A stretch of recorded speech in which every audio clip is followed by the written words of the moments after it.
Assalamualaikum warahmatullahi wabarakatuh. Saya Jan Maulidina dari kelompok 4. Saya akan sedikit menjelaskan tentang pendidikan dan proses pembudayaan.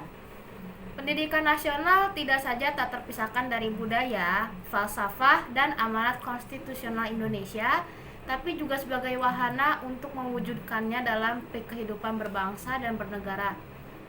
Pendidikan memiliki jangkauan yang lebih luas dari sekedar pembelajaran, karena mendidik berimplikasi membudayakan. Dalam satu konsep sederhana, pembudayaan adalah proses pencapaian hasil yang permanen berupa penghayatan segenap pengetahuan dan keterampilan yang didapat melalui pendidikan, sehingga dengannya individu yang bersangkutan mampu berbuat atau melakukan sesuatu yang bermanfaat bagi kehidupannya atau kehidupan orang lain.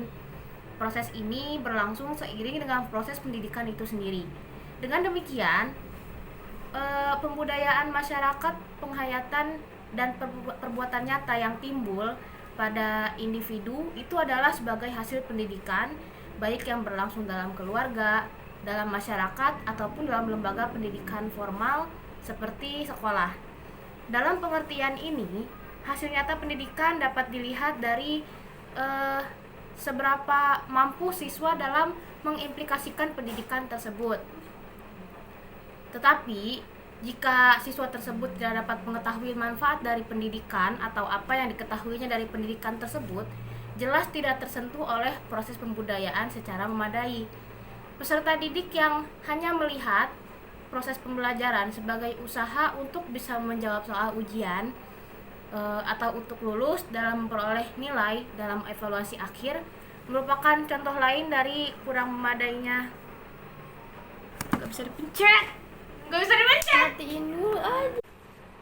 Dalam evaluasi akhir merupakan contoh lain dari kurang memadainya sentuhan pembudayaan dalam pendidikan yang dialaminya. Proses pembudayaan melalui pendidikan sangat ditonjolkan dalam 4 pilar pendidikan UNESCO, yaitu belajar untuk mengetahui atau learning to know, belajar untuk melakukan atau learning to do, belajar hidup bersama atau learning to live together, dan belajar untuk mandiri atau learning to be. Pendidikan dalam 4 konsep pilar ini dengan jelas mengacu kepada kualitas manusia yang bertumpu pada penguasaan iptek melalui proses belajar menemukan dan belajar atau learning to learn. Secara terus-menerus, penguasaan keterampilan untuk mampu melakukan tugas-tugas dan memecahkan masalah-masalah, kemampuan memahami dan hidup dengan orang lain dalam suasana saling membutuhkan dan saling menghormati, dan kematangan dalam berpikir dan berbuat secara mandiri dan bertanggung jawab. Di Indonesia, konsep pendidikan seperti ini telah lama dilontarkan Raka Joni pada tahun 1983 yang menggarisbawahi manusia sebagai urusan utama pendidikan dan mendewasakan peserta didik sebagai misi utamanya. Menurut Raka Joni, tujuan pendidikan yang hakiki adalah peningkatan martabat kemanusiaan.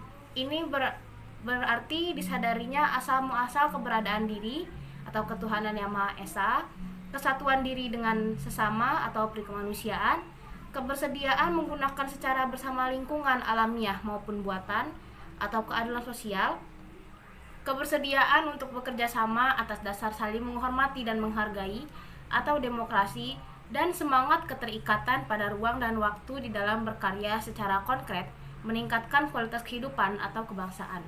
Sekian dari saya. Wassalamualaikum warahmatullahi wabarakatuh.